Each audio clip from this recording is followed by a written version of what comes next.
সুপ্রিয় একাদশ ও দ্বাদশ শ্রেণীর শিক্ষার্থীবৃন্দ, কেমন আছো তোমরা? আজ আমি তোমাদের সামনে ইংরেজি দ্বিতীয় পত্রের কম্পোজিশন অংশের ফ্রি রাইটিং অথবা এসে রাইটিং নিয়ে আলোচনা করব। প্রথমেই আমরা এসে অথবা প্রবন্ধ এর ডেফিনিশন অথবা সংজ্ঞা জানব। এসে এর ইংরেজি definition: An essay is a short piece of writing that expresses information as well as the writer's opinion. An essay is a short piece of writing that expresses information as well as writer's opinion. বিষয়টিকে যদি আমি বাংলায় বলি তাহলে একটি প্রবন্ধ হলো সীমিত পরিসরের একটি লিখনী যেটি তথ্য পরিবেশন করে এবং লেখকের ব্যক্তিগত মতামত প্রকাশ করে। তো তোমাদের পরীক্ষায় যে এসেটি লিখতে বলা হয় সেটি 200 থেকে 250 শব্দের মধ্যে লিখতে বলা হয়। তো যে বিষয়গুলো অথবা যে টাইপ বা ধরনের ওপর এসে লিখতে বলা হয় সেই ধরনগুলো সচরাচর ন্যারেটিভ হয়, অন্যান্য ক্ষেত্রে পারসুয়েসিভ অথবা আর্গুমেন্টেটিভ হয়, অথবা এক্সপোজিটরি হয়, অথবা ডেসক্রিপটিভ হয়। এগুলো হলো টাইপস অফ এসেজ। তো এসে সচরাচর আমরা দেখলাম ন্যারেটিভ হতে পারে, পারসুয়েসিভ হতে পারে, এক্সপোজিটরি হতে পারে, ডেসক্রিপটিভ হতে পারে। তো ন্যারেটিভ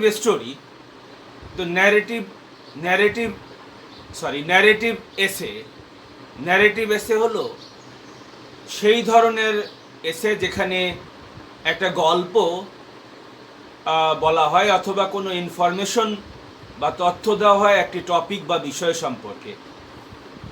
যদি আমরা ন্যারেটিভ এসের উদাহরণ দেই তাহলে বলতে পারি a visit to an amusement park, অথবা a visit to a book fair, অথবা এ ম্যাড ডগ। তো পারসুয়েসিভ এসে অথবা আর্গুমেন্টেটিভ এসে এর পক্ষে বিপক্ষে, সাবজেক্টের পক্ষে এবং বিপক্ষে যুক্তি প্রদর্শন করে যারা পাঠক তাদেরকে বিষয়টি সম্পর্কে বোঝানো হয়। তো পারসুয়েসিভ বা আর্গুমেন্টেটিভ এসেতে যুক্তি প্রদর্শনপূর্বক মতামত প্রকাশ করা হয়। তো কয়েকটি পারসুয়েসিভ এসের উদাহরণ হলো uses and abuses of mobile phones, uses and abuses of television, merits and demerits of computer. এক্সপোজিটরি এসে বা ব্যাখ্যামূলক প্রবন্ধে কোনো একটা বিষয়ে ব্যাখ্যা করে অথবা কোনো একটা বিষয় সম্পর্কে স্টেপ বাই স্টেপ তথ্য প্রদান করে বিষয়টি পরিষ্কার করা হয়।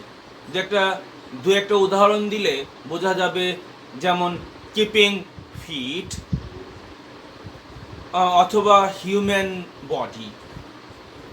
ডিসক্রিপটিভ এসে, তো ডিসক্রিপটিভ এসে হলো বিবরণীমূলক এসে যেখানে কোনো একটা টপিক অথবা বিষয় সম্পর্কে বিস্তারিতভাবে বর্ণনা করা হয়। দু একটা উদাহরণ আমরা বলতে পারি এ ক্রাউডেড শপিং সেন্টার, অথবা ইওর গ্রেটেস্ট সাকসেস।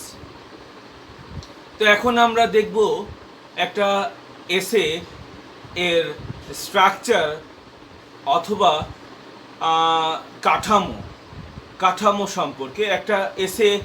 একটা এসের মধ্যে সচরাচর 3টি অংশ থাকে। ইন্ট্রোডাকশন থাকে, এরপরে থাকে বডি থাকে, এবং সর্বশেষ কনক্লুশন থাকে। তো বডি অংশে আমরা বেশ কয়েকটি প্যারাগ্রাফের সন্নি সন্নি সন্নিবেশন দেখতে পাই। 3-4টি বা 5টি প্যারাগ্রাফ থাকে বডি অংশে এবং সর্বশেষ কনক্লুশন থাকে। তো প্রথমেই আমরা এসে এর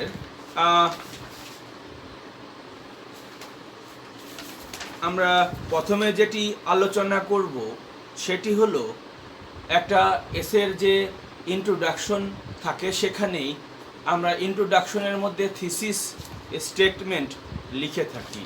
তো থিসিস স্টেটমেন্ট, তো এখন আমরা এসের রাইটিং প্রসেস নিয়ে আলোচনা করব। তুমি এসেটিকে কিভাবে লিখবে সেটি আলোচনা করব। প্রথমেই তুমি এসের যে টপিক আছে সেই টপিকটি নিয়ে ব্রেইনস্টর্ম করবে এবং রিসার্চ করবে, এবং ব্রেইনস্টর্ম পর্যায়ে তুমি সব কিছু লিখে রাখবে, যেটা তোমার মনে যে ধারণাগুলো আসে সেগুলো লিখে রাখবে। তারপরে দ্বিতীয় পর্যায়ে তুমি তোমার থিসিস স্টেটমেন্টটি ডেভেলপ করবে। তো থিসিস স্টেটমেন্টটি আমি আবার বলছি মূলত ইন্ট্রোডাকশনের মধ্যে দেওয়া হয়। এরপরে তুমি যেটা করবে যে এসেটির একটি আউটলাইন করবে, ওখানে তুমি স্টেপ বাই স্টেপ কী লিখবে তোমার এসেতে সেটা থাকবে, এবং সর্বশেষ তুমি তোমার এসেটি লিখবে। তো এসের যে থিসিস স্টেটমেন্ট সেটা নিয়ে আমি কিছু কথা বলি।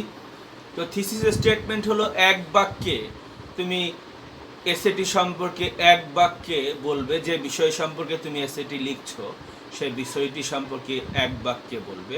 যদি আমি ইংরেজিতে থিসিস স্টেটমেন্টের ডেফিনিশন দিই, তাহলে a thesis statement is one sentence that expresses the main idea of an এসে।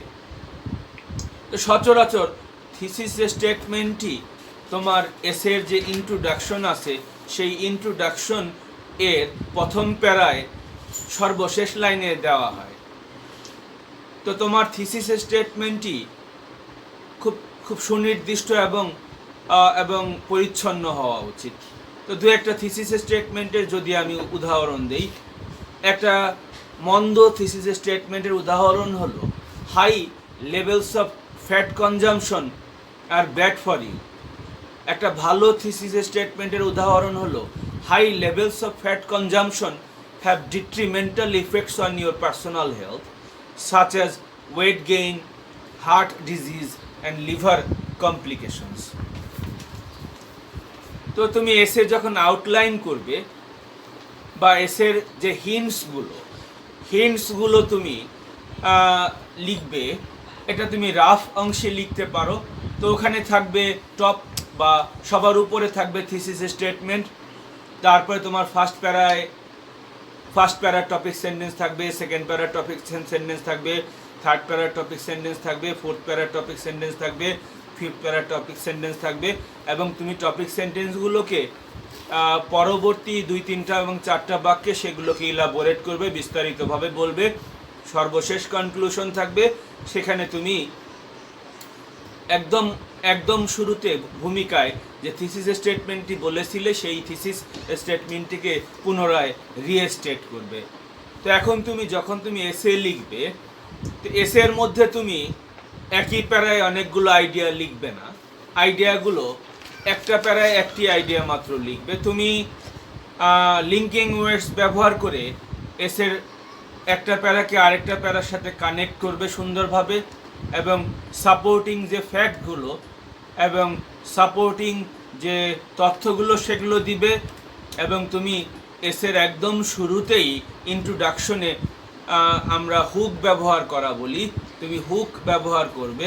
হুক ব্যবহার করা হলো তুমি শুরুতেই প্রথম বা দ্বিতীয় বাক্যে খুবই আকর্ষণীয় এক বাক্যে অথবা 2টি বাক্যে তুমি তোমার যে এসে বা তোমার যে বিষয় নিয়ে তুমি এসেটি লিখছো সেই বিষয়টি সম্পর্কে খুবই ইন্টারেস্টিংভাবে, আকর্ষণীয়ভাবে তুমি কিছু লিখবে যেটা পাঠককে আকৃষ্ট করে।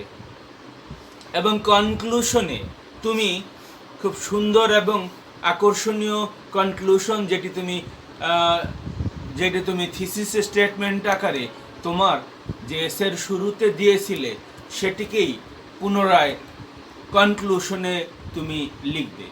তো এসেটি মনে রাখতে হবে তুমি অবশ্যই পরিকল্পনা করে অন্তত 40 বা 50টি টপিকের ওপর তুমি প্রিপারেশন নিবে এবং তুমি সুন্দর করে নিজের ভাষায় এসের প্রত্যেকটি অংশ নিজের ভাষায় লিখবে এবং নিজের ভাষায় সুন্দর করে এসে লিখলে আমি আশা করি তোমরা এসেতে সম্পূর্ণ নম্বর পাবে। তো তোমাদের সুস্বাস্থ্য, দীর্ঘায়ু এবং সুন্দর ভবিষ্যৎ কামনা করে আজকের লেকচার শেষ করছি।